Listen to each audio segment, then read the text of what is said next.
কাজ ভাই, বাংলাদেশে ইরান যুদ্ধের কি প্রতিক্রিয়া একটু দেখি। গার্ডিয়ানের রিপোর্টটা দেখে নেই। গার্ডিয়ানের এই রিপোর্টটা দেখেন যে পৃথিবীতে কি হচ্ছে। এই দেখেন, শত শত হোন্ডা নিয়ে ঢাকাতে দাঁড়িয়ে আছে পেট্রোল পাম্প, এবং দড়ি দিয়ে আটকায় রাখছে, একটা একটা করে ঢুকায়। এই দেখেন, এই দড়ি দিয়ে একে ঢুকাবে, তারপরে আরেকজনকে ঢুকাবে, একজন ঢুকায়, অল্প অল্প তেল দেয়। সুতরাং যুদ্ধ শুধুমাত্র আমেরিকা এবং ইরানকে পরিবর্তন করছে না, সারা পৃথিবীতে এই পরিবর্তনের ছোঁয়াটা লেগেছে। এবং ভয়ঙ্করভাবে South Korea, Thailand, Bangladesh, Myanmar, Pakistan বিভিন্ন রাষ্ট্রের কথা বলেছে। সুতরাং এখানে কিভাবে অসুবিধা হচ্ছে, বেলিতেও অসুবিধা হবে। তাজ ভাইয়ের মতো পরিবার যেখানে ৩-৪টি গাড়ি আছে তাদেরও অসুবিধা হবে, কারণ তেলের দাম তো বেড়ে যাবে।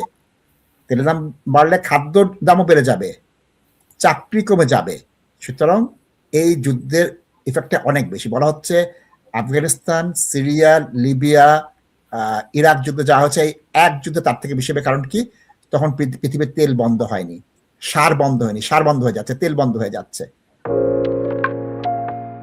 এটা তো শুধু তেলের ব্যাপার না নাসিব ভাই, what I said beginning of the programme Nasib ভাই, এটা তো সারা ওয়ার্ল্ডকে এফেক্ট করবে। এবং আমার সবচেয়ে খুশি লাগে নাসিদ ভাই, যখন আমি মিডল ইস্টের দেশগুলাতে বেড়াইতে গেছিলাম, যে নাসিদ ভাই যেখানে দেখছি আমার বাংলাদেশি প্রচুর মানুষ ওইসব দেশে কাজ করতেছে নাসিদ ভাই। এবং আমরা যেটা করি, আমরা তো যারা ইউরোপে থাকি নাসিদ ভাই, আমাদের তো লাইফস্টাইল অন্যটা, কিন্তু বাংলাদেশের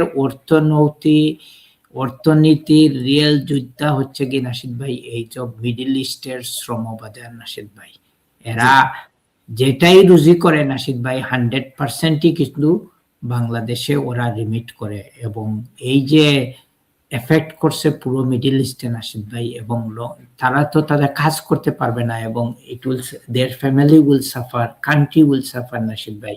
so this is, if we যদি একটা মানে শর্ট ফোকাসে দেখি দ্য ফিউচার অফ বাংলাদেশ, আমার মনে হয় যে এখানে এই রিমিটেন্স যোদ্ধা যারা নাসিব ভাই, দে আর এফেক্টেড, এবং এটা আমাদের লং রানে এফেক্ট করবে নাসিব ভাই। এবং we got to consider this Nasib ভাই। হুন্ডা চালাইলাম না কি হইলো নাসিব ভাই, কিন্তু ওরা তো রুজি করতে পারবে না, টাকা দিতে পারবে না, এবং এই সব কনসিকুয়েন্স যোদ্ধার জন্য 2-3টে পরিবার চলে তাজ ভাই, আই আন্ডারস্ট্যান্ড দিস। এবং নাসিদ ভাই, এটা ওয়ার্ল্ডের কেউ কোনোদিন আন্টিসিপেট করে নাই, যে হয়তো মনে করছে যে ইরান শুধু ইসরায়েলকে মারবে, আমেরিকান সোলজারদের টার্গেট করে মারবে, কিন্তু they never anticipated they will target Dubai, they will target Qatar, they will target other countries, এবং এইটা রাইটলি ওরা করছে নাসিব ভাই। এবং আমার সবচেয়ে খারাপ লাগে নাসিব ভাই, আমি ফর এক্সাম্পল আমি কুয়েত দেখে আসছি, কাতার দেখে আসছি নাসিব ভাই, কিভাবে যে নিজের দেশের মতো আমেরিকানরা একটা বেস ক্রিয়েট করে রাখছে প্রত্যেকটা দেশে নাসিব ভাই, এবং তাদের রাজত্ব চলতেছে ওইসব দেশে, which is totally unacceptable। এবং আমাদের এই দেশের এই সো কল্ড মুসলিম রুলার্স, সো কল্ড মুসলিম রুলার্স, তারা এইসব জিনিসগুলা তারা করতেছে। ইটস নট রাইট নাসিব ভাই।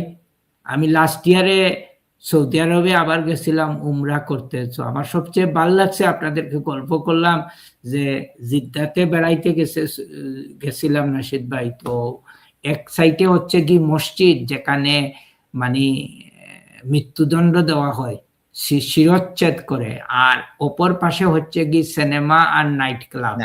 রাস্তার দুই পাশে কি সুন্দর কাহিনী নাসিব ভাই, হালাল নাইট ক্লাব এন্ড সিনেমা।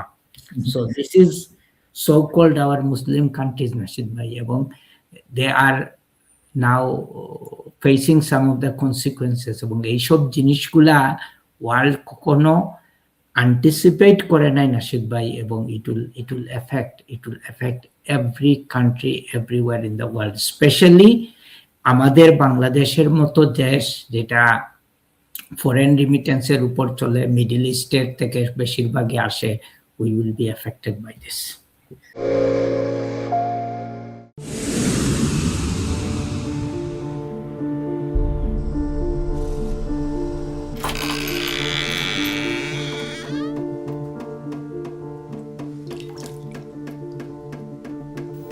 ইংল্যান্ডে আমরা চাইলেও অনেক কিছু করতে পারি না, অনেক ঝামেলা। হায় রে হায়, লন্ডনের এই জীবনে ঝামেলার কোনো শেষ নাই।